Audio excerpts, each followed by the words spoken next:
Welcome back to another episode of Rock Boys Football. Some more exciting news for this Oregon program coming out of the recruiting trail. Three-star edge rusher Dutch Horisk committing to this Oregon Ducks program. And you look at Dutch Horisk, and I think there will be a lot of college football programs that might shy away at 6'2", 230 pounds as an edge rusher. You turn on the film with this kid, and there is so much to like. And that's the reason we're getting to it Sunday morning, not Saturday afternoon. I didn't have enough film. Hadn't spent enough time watching Dutch Horisk to give you guys a quality episode on Saturday night. So I spent some time Sunday morning drinking a cup of coffee, watching Dutch Horisk. I couldn't think of a better way to spend my Sunday morning because this kid is very exciting to watch on the film and, kind of reminds me of a similar kind of play style and body type of Nasir Wyatt, who they took in the 2025 class. So you kind of feel like Oregon's got a good feel in sense of how they want to use this kind of player within this Oregon defense. That being said, a couple things that I like right off the jump. We'll get into some of the film. First steps is lethal. I mean, he is extremely good off the line of scrimmage, and he knows how to use his hands. I mean, he's not like this lengthy edge rusher like Elijah Rushing, but he knows how to disengage from blockers. He can really challenge offensive linemen on that outside shoulder. And at the end of the day, at St. John Bosco, playing some of the best high school football that you will see across the country, he played some really good football as a sophomore. And you kind of just feel like this kid's a good football player. We want to get him within this Oregon Ducks program. I'm not going to be too concerned with maybe some measurables that other programs are going to be concerned with. Want to get into the Dutch Horisk, talk about what he brings to this Oregon program. Before we do, as always, I just want to say thank you to you guys and the Oregon Ducks commitment sweatshirt. It's been getting a lot of work over the last couple of weeks and months. It's been truly a blast breaking down all these commitments for this Oregon program during the summer. And to all the Oregon fans that have checked the boys out in the middle of summer, talking recruiting, we can't thank y'all enough. If you guys do enjoy the content, consider subscribing to the channel. Appreciate you guys. And without further ado, let's get into Dutch Horisk. And again, I think the evaluation starts with let's just trust what we're seeing Friday nights in the fall. And this kid, although maybe lacks some ideal measurables, is such a good football player. And I feel like that is something on the high school recruiting trail that a lot of people overlook. I mean, I get betting on traits. I get betting on the guys that you think 2 to 3 years are going to be really good football players. What about just getting some really good football players that you know are good football players from the high school film?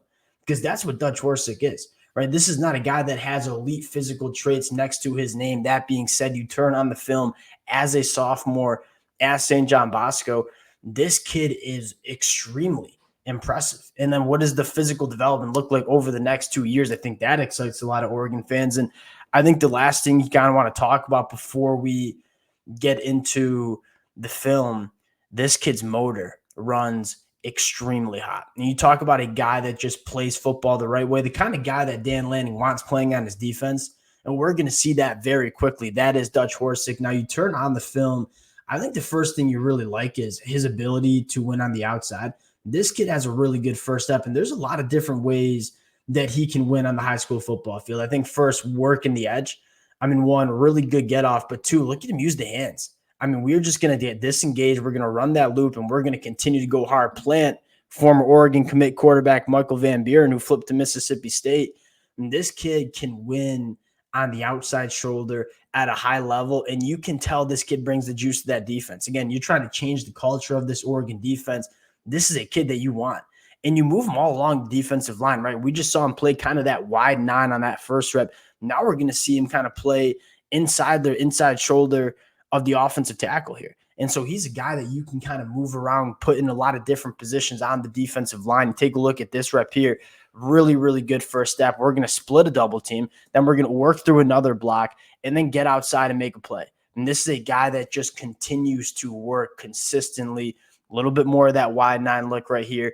Look at him bend the arc. You talk about some ankle and hip flexibility, mobility. That's kind of what you want. I mean, his ability to win as a speed rusher, testing that outside, it's really, really impressive. And again, just doesn't give up.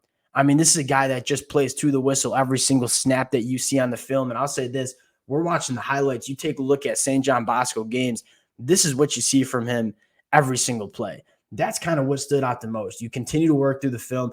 Look at him win on the inside. I mean, just crossed this tackle's face, pretty much a blur on the film. We just saw him 2 straight reps win on the outside shoulder. We're setting this tackle up. This tackle's thinking, hey, I got to account for what Dutch can do, attacking my outside shoulder, running that loop. You take a look at this one. Hey, we're just going to go cross the face here, give a little hezzy, cross the face, and then go win and continue to just pin your ears back, get after the quarterback. This kid can win in a lot of different ways, but that quickness is something that a lot of offensive linemen really do struggle with. You take a look at him stopping the run. Absolutely love that. He is really strong at the point of attack, so he's going to be good against the run as well. Continue to work through the film. Little stunt here again. Really, really, really quick cat. And just offensive lineman, you take a look at this stunt. This guard just can't get over fast enough. And Dutch Horisk is extremely quick for that body type.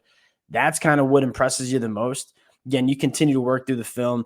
He can go speed to power too. And this is a guy that, although he is not the longest, because he's a little bit of a shorter prospect, can play with good leverage and can get under bigger and taller offensive tackles. You kind of see it right here, using that straight arm, just kind of forklifting this tackle back into the lap of the quarterback. You love it. Then disengage and go make a play. And this is a guy that filled up the stat sheet at St. John Bosco as a sophomore in high school. These are the type of kids you want to bet on. I think the biggest takeaway for Oregon in the 2026 class, and really just throughout the high school recruiting trail, is one, what they're doing in the state of California. And we talked about it. Oregon doesn't have this, talent pool like Georgia might in the state of Georgia, or Texas in the state of Texas, or Ohio State in the Midwest. That being said, you're seeing Oregon go across the country, right? We're going into the state of Florida, or going into the state of Texas, going into the Midwest, but you're also seeing a talent pool emerge in the state of California as well. Dan Lanning in Oregon have done a phenomenal job recruiting the high schools like Mater Dei and like St. John Bosco. You're seeing that blueprint kind of show up for Dan Lanning on the recruiting trail. I think that's a really massive storyline. And I think the second is line of scrimmage play. You take a look at the 5 commitments that Oregon has in 2026 so far. 3 of them are line of scrimmage players: Tony Cumberland, Dutch, Cody Green. So you look at that kind of what that recruiting class looks like, and we always talk about it. You want to get those kind of bodies at the high school ranks, but then you go back to 2025 or 2024, what Oregon is doing recruiting the lines of scrimmage. Dan Lanning knows the recipe. You got to be able to control the line of scrimmage if you want to be a national championship caliber program.